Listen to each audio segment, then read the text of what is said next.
বিসমিল্লাহির রহমানির রহিম। আসসালামু আলাইকুম। আশা করি আপনারা সবাই ভালো রয়েছেন। তো ভিউয়ার্স, আসলে আমি চিন্তা করলাম যে আপনাদের জন্য আলাদাভাবে ভিডিওগুলো তৈরি না করে আমি যৌথভাবে যদি ভিডিওগুলো দেই তাহলে আপনাদের জন্য সুবিধা হবে। কারণ আপনাদের ফ্যামিলিতে হয়তোবা আপনারাই মনে করেন যে ভাতার টাকা এবং উপবৃত্তির টাকা বা অন্যান্য যে সরকারি সামাজিক যে নিরাপত্তা কর্মসূচির আওতায় সুযোগ সুবিধাগুলো রয়েছে এগুলো ভোগ করে থাকেন। তো ভিউয়ার্স, আমি সর্বপ্রথম যে বিষয়টা নিয়ে আলোচনা করব তা হচ্ছে যে ভাতার টাকা নিয়ে। কারণ আপনারা জানেন যে আসলে আমার চ্যানেলের যে সকল অডিয়েন্স রয়েছে সবচেয়ে বেশি তারা ভাতার টাকা পেয়ে থাকে। তো ভিউয়ার্স, আসলে আপনাদের মনে একটা কিন্তু শঙ্কা রয়েছে যে আসলে তৃতীয় কিস্তিতে কি নতুন পুরাতন আসলে কত টাকা ভাতা পাবে বা নতুনদেরকে কি আসলে ভাতার টাকা দেওয়া হবে। কারণ আপনারা জানেন 2023 সালে কিন্তু আপনারা অনেকেই বয়স্ক ভাতা, বিধবা ভাতা, প্রতিবন্ধী ভাতা আবেদন করে এর মধ্য থেকে আসলে কতজন পাবেন এবং ভাতার টাকার বরাদ্দের বর্তমানে অবস্থা কি, বা ভাতার টাকা কি আসলে তৃতীয় কিস্তিতে বা দ্বিতীয় কিস্তিতে বা প্রথম কিস্তিতে কি বরাদ্দ আসে।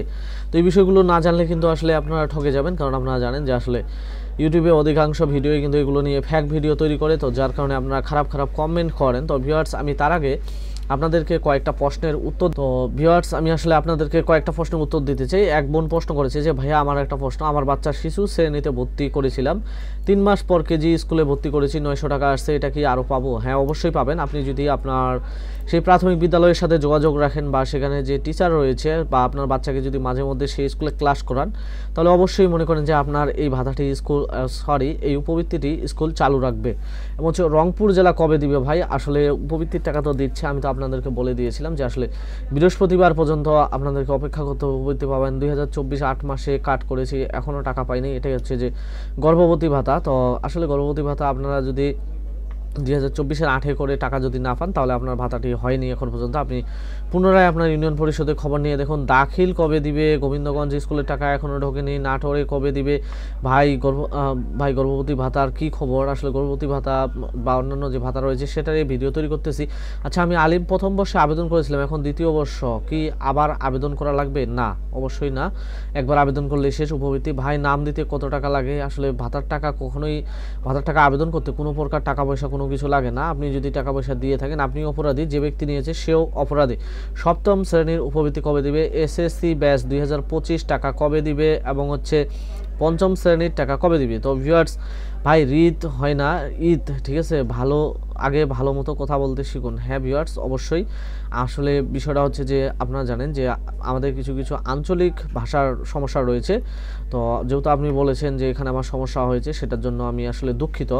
তো ঈদের আগে পাবে টাকা? হ্যাঁ অবশ্যই ভিউয়ার্স। আমি এখন আপনাদেরকে বলি যে আসলে আমি এখন আপনাদের সাথে মূল যে টপিক সেটা নিয়ে আলোচনা করি যে আসলে তৃতীয় কিস্তিতে নতুনদের টাকা কি পরিমাণে দেওয়া হবে। ভিউয়ার্স, তৃতীয় কিস্তিতে আমি যতটুকু জানি যে যারা 2023 সালে মনে করেন যে ভাতা আবেদন করার পর 2024-25 অর্থ বছরের বাজেটে চূড়ান্তভাবে নির্বাচিত হয়েছে, তারা তৃতীয় কিস্তিতে মনে করেন যে হয়তোবা 50% মানুষ টাকা পাবেন। তবে তারা কত টাকা পাবেন?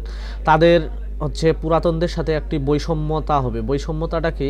যে আসলে তৃতীয় কিস্তিতে যারা মনে করেন যে আপনারা প্রতিবন্ধী ভাতা আবেদন করেছেন তারা 7500 টাকা পাবেন, আর যারা চলমান তারা 2500 টাকা পাবেন। কেন 7500 টাকা পাবেন প্রতিবন্ধী ভাতা? ঠিক এরকমভাবে বিধবা ভাতা বা বয়স্ক ভাতাটাও মনে করেন যে তারা একটু বেশি পাবে। আপনাদেরকে বলি আমি তাহলে, এই বাজেটটি ধরা হয়েছিল জুলাই 2024 থেকে শুরু করে জুন 2025 সাল পর্যন্ত। তো যখন এটা বাজেটটা ধরা হয়েছিল ঠিক সে সময় বাংলাদেশের সরকার পতনের কারণে আপনাদেরকে টাকাগুলো দিতে বর্তমান যে সরকার রয়েছে, তত্ত্বাবধায়ক সরকার বা অন্তর্বর্তীকালীন সরকারের প্রধান উপদেষ্টা ডক্টর মোহাম্মদ ইউনূস স্যার, ওনার কিন্তু বিলম্বিত হয় যে আসলে একটি দেশ হাতে নিয়ে টাকাগুলো দিতে সমস্যা হয়। তো যার কারণে আপনাদের এই যারা নতুন বাজেটে রয়েছেন তাদের টাকাগুলো এবার তৃতীয় কিস্তিতে দেওয়া হবে। কারণ আপনার যে হিসাবটা সেটা প্রান্তিক হিসাব শুরু করা হয়েছে জুলাইয়ের 1 তারিখ থেকে শুরু করে। তো সেই হিসেবে যদি তৃতীয় কিস্তিতে দেওয়া হয় তাহলে আপনাকে একসাথে 3টি কিস্তি দেওয়া হবে। আর যারা চতুর্থ কিস্তিতে পাবেন তারা যে আরও বেশি টাকা পাবেন। তবে তৃতীয় কিস্তিতে যারা টাকা পাবেন না তারা কিন্তু চতুর্থ কিস্তিতে চূড়ান্ত পর্যায়ে এসে আপনাদের কাঙ্ক্ষিত যেই মনে করেন যে ভাতাটি আপনি আবেদন করেছিলেন সেটার টাকা পেয়ে যাবেন। আর বয়স্ক বিধবা প্রতিবন্ধী ভাতার আপনারা জানেন যে আসলে তৃতীয় কিস্তির সময় কিন্তু অলরেডি চলে আসতেছে। আশা করি যে মার্চে আপনাদের প্যারোল হবে এবং মার্চে আপনাদেরকে টাকা দেওয়া হবে, কারণ মার্চ মাসে ঈদ রয়েছে। শেষের দিকে, এবং হচ্ছে ষষ্ঠ থেকে দশম শ্রেণীর উপবৃত্তি কবে দিবে। তো ভিউয়ার্স আমি আপনাদেরকে বলেছিলাম এর আগে যে ষষ্ঠ থেকে দশম শ্রেণী যারা রয়েছেন আপনাদেরকে অপেক্ষা করতে হবে যে আসলে আপনাদের এখন পর্যন্ত প্যারোল আসেনি, কলেজ মাদ্রাসা কবে দিবে। আসলে ষষ্ঠ থেকে দশম বা কলেজ বা মাদ্রাসা যে ইন্টারমিডিয়েট লেভেলটা রয়েছে এটা কিন্তু প্রধানমন্ত্রীর শিক্ষা সহায়তা ট্রাস্টের আওতায় চলে। তো প্রধানমন্ত্রীর শিক্ষা সহায়তা ট্রাস্টের আওতায় এখন পর্যন্ত কোনো প্রকার প্যারোলের চিঠি পৌঁছায়নি, বা আমার হাতে আমি সেরকম কোনো চিঠি পাইনি, আর যেগুলো পেয়েছিলাম সবগুলোই ভুয়া। তো আপনারা আসলে আমার চ্যানেলে ফলো করবেন, চিঠি আসলে আমি আপনাদেরকে জানিয়ে দেবো, প্রতিদিন এরকমভাবে আপডেট পেয়ে যাবেন। হয়তো বা 2-4-5 মিনিট সময় নষ্ট করে আপনি যদি আমার এই ভিডিওগুলো দেখেন তাহলে অবশ্যই আপনার জীবনে আপনি অনেক কিছু শিখবেন বা উপকৃত হবেন। তো ভিউয়ার্স এতক্ষণ ভিডিওর সাথে থাকার জন্য ধন্যবাদ।